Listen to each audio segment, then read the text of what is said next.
Ibikorwa birabandanya kw'ibarabara ry'igihugu nimero 16. Inyuma yo kubaka igice ca Gakuba Bururi, ibikorwa bigiye kubandaniriza ku gace ka Mutambara Bururi na Gishubi Mweya. Umushikiranganji w'inyubako Dieudonné Dukundane amenyesha ko ibikorwa bigiye gutangura kandi hazokubakwa ku buryo burama.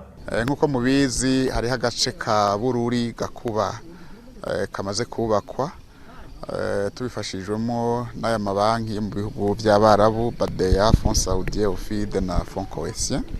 Hanyuma rero aka gace ka Mutambara Bururi kamaze imyaka 40 kubatswe. Murabona ko ibarabara rishaje. Agace ka kuva Gishubi tuja Imweya riracari ibarabara ry'ivu. Twifuje rero yuko iri barabara ryose ryo mafaranga twongerereze ayo bari bamaze gutanga kuri aka gace kakozwe. Ni barabara ry'akarorero nkuko mubibona ryubatswe ku buryo burama buzorinda irihindagurika ry'ibihe gusumba yandi mabarabara twari dufise. Tubibutse ko amabarabara makuru aja hagati mu gihugu ari bimwe mu bifasha ngo ibidandazwa bizunguruke vyoroshe biva mu ntara imwe bija mu yindi.